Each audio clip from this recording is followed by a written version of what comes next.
Alors, bienvenue, aujourd'hui on va s'attaquer à une idée vraiment puissante, tout droit inspirée de Machiavel.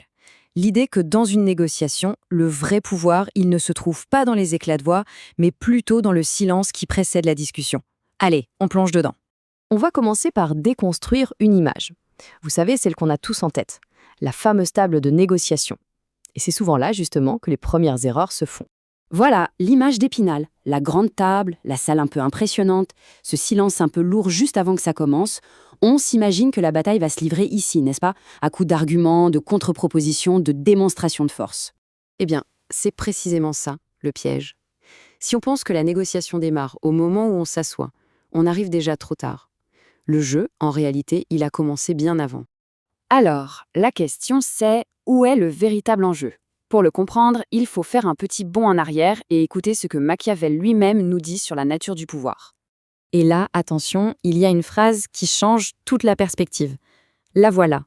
Le prince qui se fonde sur des paroles se ruine. C'est fort, hein? Machiavel nous dit, en gros, attention, les promesses, les beaux discours à la table, tout ça c'est du sable. Le vrai pouvoir, il repose sur quelque chose de bien plus solide.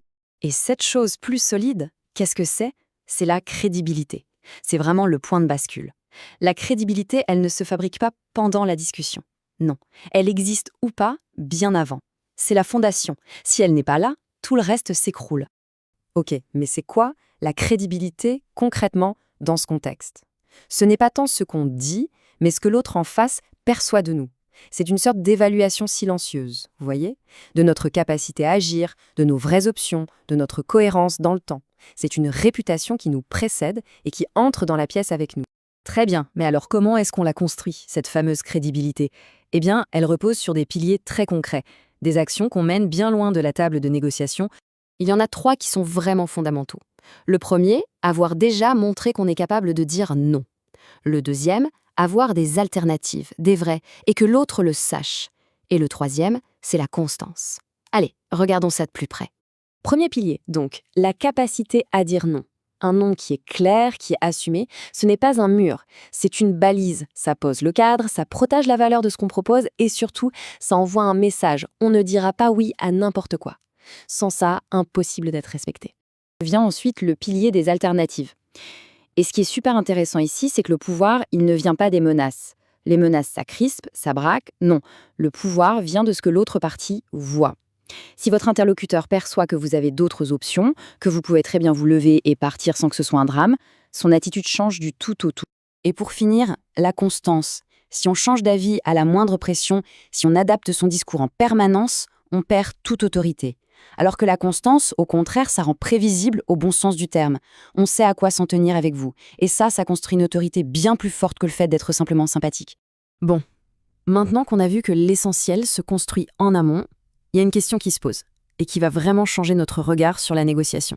La question c'est, si tout est déjà joué avant, à quoi ça sert de négocier?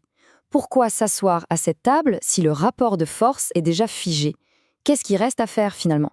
La réponse est assez simple en fait. La discussion en elle-même, le face-à-face, ça ne sert pas à créer la crédibilité. Pour ça, c'est déjà trop tard. Non, elle ne fait que la révéler. Voilà le truc.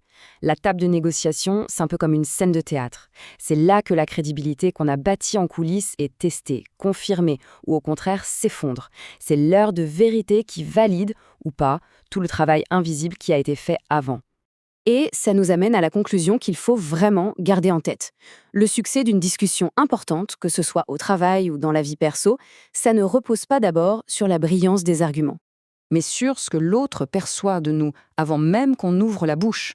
Le vrai boulot, finalement, ce n'est pas de préparer des discours, c'est de construire jour après jour une crédibilité silencieuse. Et ça, c'est peut-être le secret stratégique le mieux gardé.